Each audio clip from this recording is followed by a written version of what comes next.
നമസ്കാരം. ടെസ്റ്റാ റെസിപ്പിയിലേക്ക് എല്ലാവർക്കും സ്വാഗതം. ഇന്ന് ഞാൻ തയ്യാറാക്കാൻ പോകുന്നത് മുരിങ്ങയ്ക്കയും ചെമ്മീനും ചേർത്ത് തേങ്ങ അരച്ച കറിയാണ്. കറി വെക്കാനായിട്ട് നമുക്കൊരു ചട്ടി അടുപ്പത്ത് വയ്ക്കാം. എന്നിട്ട് ചട്ടി ഒന്ന് ചൂടാകട്ടെ. ചൂടായി കഴിയുമ്പോഴേക്ക് നമുക്ക് കുറച്ച് വെളിച്ചെണ്ണ ഒഴിക്കണം.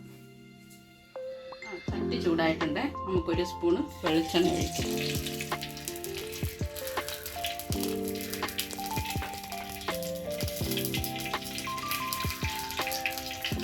വെളിച്ചെണ്ണ ചൂടായി കഴിഞ്ഞാൽ ചെറിയ ഉള്ളി അരിഞ്ഞ കുറച്ച്, പച്ചമുളക്,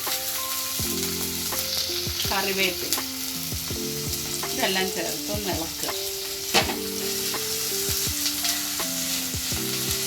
ഒത്തിരി മൂത്ത് വരുമൊന്നും വേണ്ട, ഒന്ന് പച്ചമണം മാറി കിട്ടിയാൽ മാത്രം മതി. ഇത് കാരണം നമ്മൾ പച്ചത്തേങ്ങ അരച്ചാണ് കറി വെക്കുന്നത്, അതുകൊണ്ടാണ് ഒത്തിരി മൂക്കണ്ട എന്ന് പറയുന്നത്.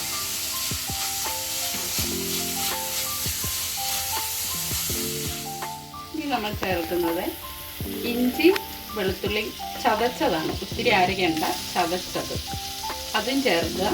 അതിൻ്റെ കൂടെ തന്നെ ഒരു തക്കാളി അരിഞ്ഞ് ചേർക്കുക. കാരണം നമ്മൾ കുടംപുളിയാണ് ഇതിന് ചേർക്കുന്നത്, അന്നേരം ഒരു തക്കാളി മതി, അതുകൊണ്ടാണ് ഒരു തക്കാളി ചേർക്കുന്നത്. ഇത് കുറച്ച് വാടി കഴിഞ്ഞിട്ട് വേണം നമുക്കിതിനകത്തുള്ള പൊടികൾ ചേർക്കാൻ. ഇത് കുറച്ച് വാടിയിട്ടുണ്ട്, നമുക്കിനി പൊടികൾ ചേർക്കാം.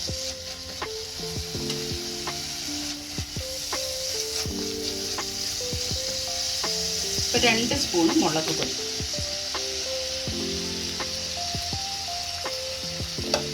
ഒരു 1/4 സ്പൂണ് മഞ്ഞൾപ്പൊടി, ഒന്ന് ചെറുതായിട്ട് ഇളക്കുക.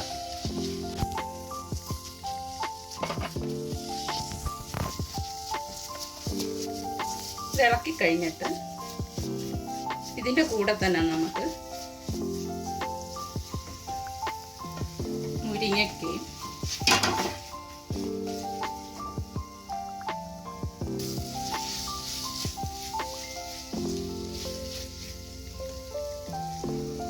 ചെമ്മീനും ചേർത്തിളക്കാം.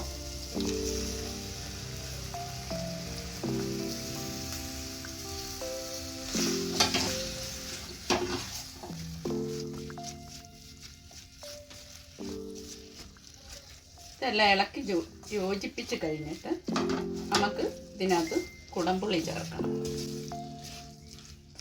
ഇത് കുറച്ച് നേരം ഞാൻ കുടംപുളി വെള്ളത്തിലിട്ട് വെച്ചിരുന്നതാണ്. ആ വെള്ളത്തോട് വേണം നമുക്ക് ഇതിലോട്ട് ചേർക്കാൻ.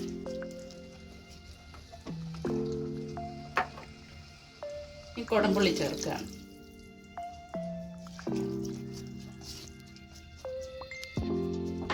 നമുക്ക് കുറച്ച് വെള്ളം കൂടി ചേർക്കാം.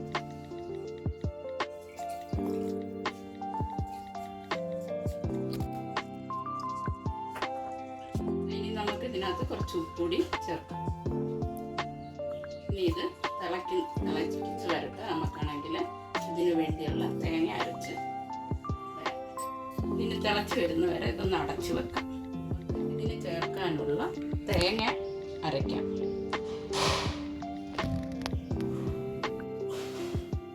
ഇതിൻ്റെ കൂടെ തന്നെ ഒരു 4 ചെറിയ ഉള്ളിയും കുറച്ച് മഞ്ഞൾപ്പൊടിയും ചേർക്കും. മഞ്ഞൾപ്പൊടി മറ്റേ അരപ്പിനകത്ത് ചേർത്തിട്ടുള്ളതാണ്, എങ്കിലും ഈ അരപ്പ് വെളുത്തിരിക്കാതിരിക്കാൻ വേണ്ടിയാണ്, ഒരു കളറായിക്കോട്ടെ എന്നോർത്താണ് കുറച്ച് മഞ്ഞൾപ്പൊടിയും കൂടി ഇതിൽ ചേർത്ത് നമുക്ക് അരയ്ക്കാം. കറി തിളച്ച് വന്നിട്ടുണ്ട്. ഇനി കുറച്ചുകൂടെ ഒന്ന് തിളച്ചിട്ട് വേണം നമുക്ക് തേങ്ങ അരപ്പ് ചേർക്കാൻ. ഇനി നമുക്ക് തേങ്ങ അരപ്പ് ചേർക്കാം.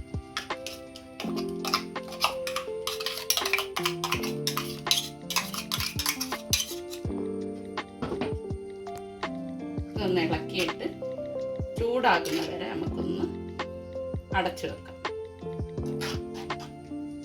അത് കഴിഞ്ഞിട്ട് ഒന്ന് ചൂടായി കഴിയുമ്പോഴേക്കും നമുക്ക് ഇതിന് കടു പൊട്ടിച്ചൊഴിക്കണം.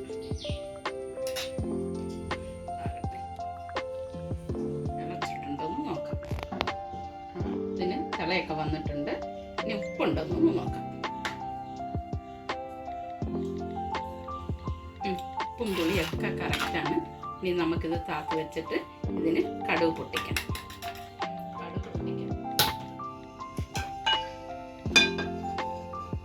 ഒന്ന് ചൂടാകുമ്പോഴേക്കും കുറച്ച് വെളിച്ചെണ്ണ ഒഴിക്കാം. ഇനി നമുക്ക് വെളിച്ചെണ്ണ ഒഴിക്കാം.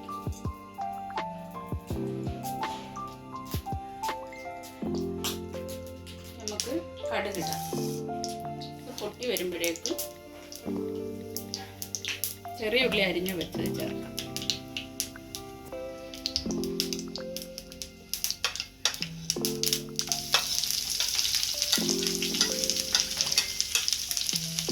ഇത് മൂത്ത് വരും, ഒന്ന് മൂക്കട്ടെ.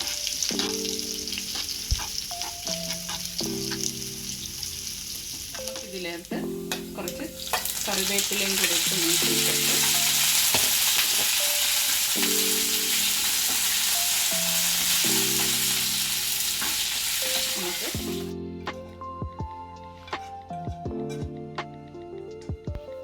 അങ്ങനെ നമ്മുടെ കറി റെഡി ആയിട്ടുണ്ട്.